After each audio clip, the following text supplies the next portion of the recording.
సొంత అన్నే చీత్కరించుకుని రాజ్య బహిష్కరణ చేస్తే కట్టుబట్టలతో సముద్రం దాటి శత్రువు పాదాల చెంతకు చేరాడు. వానర వీరులంతా వద్దు, వాడు శత్రువు తమ్ముడు అని వారిస్తున్నా ఒక్క మాటతో నమ్మి వచ్చిన వాడిని కాపాడటమే నా వ్రతం అని అభయమిచ్చాడు ఆ రామయ్య. శత్రువుకైనా పట్టాభిషేకం చేసే అంతటి కరుణామయుడు మన శ్రీరామచంద్రుడు. అసలు విభీషణుడు రాముడిని ఎలా శరణు కోరాడు? రాముడు అతడికి ఇచ్చిన ఆ అద్భుతమైన హామీ ఏమిటి? నమస్కారం, నేను మీ భాగ్యలక్ష్మి. భాగ్య బాలాజీ క్రియేషన్స్ సమర్పిస్తున్న రామాయణ అమృతవాణి ప్రత్యక్ష ప్రసారానికి స్వాగతం.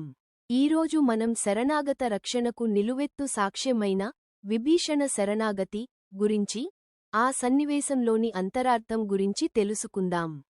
రావణుడు సీతమ్మను అపహరించి తెచ్చినప్పుడు అది తప్పని వారించిన వాడు విభీషణుడు. ధర్మం వైపు నిలబడమని అన్నకు హితబోధ చేశాడు. కాని రావణుడు వినకపోగా విభీషణుడిని లంక నుండి వెళ్లగొడతాడు. అప్పుడు విభీషణుడు నేరుగా సముద్రతీరంలో ఉన్న శ్రీరాముడి చెంతకు వచ్చి, రామా, నేను నీ శరణు కోరుతున్నాను అని ప్రార్థిస్తాడు. ఆ సమయంలో సుగ్రీవుడు, హనుమంతుడు వంటి వానర వీరులు భయపడతారు. అతడు శత్రువు తమ్ముడు, మనల్ని మోసం చేయవచ్చేమో అని అనుమానిస్తారు.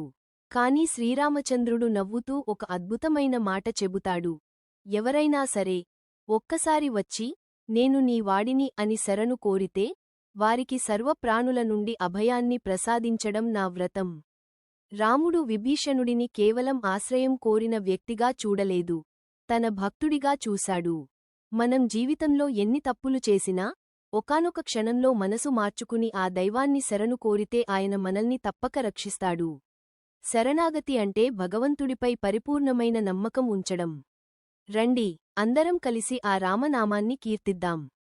శ్రీరామ జయ శ్రీరామ, శ్రీరామ జయ శ్రీరామ. దశరథ రామ శ్రీరామ,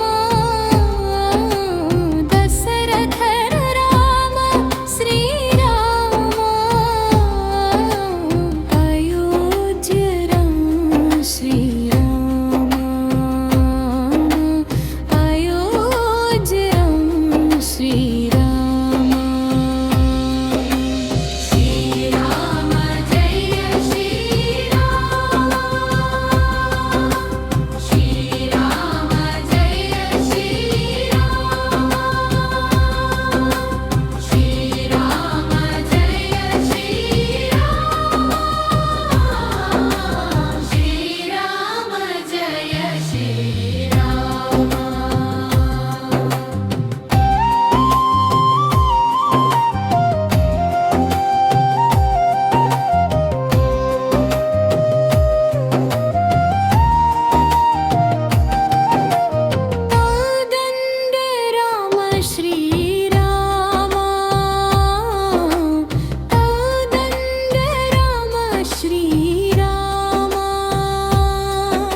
లోకా సమస్తా సుఖినోభవంతు. మనందరి జీవితాల్లో ఆ శ్రీరామచంద్రుడి కృపాకటాక్షాలు ఉండాలని, అందరూ ఆయురారోగ్య ఐశ్వర్యాలతో వర్ధిల్లాలని మనసారా కోరుకుంటూ నేటి ఈ భక్తి కార్యక్రమాన్ని ముగిస్తున్నాను. రామనామ స్మరణతో మీ ఇల్లు, మనసు ప్రశాంతంగా ఉండాలని ఆశిస్తున్నాను.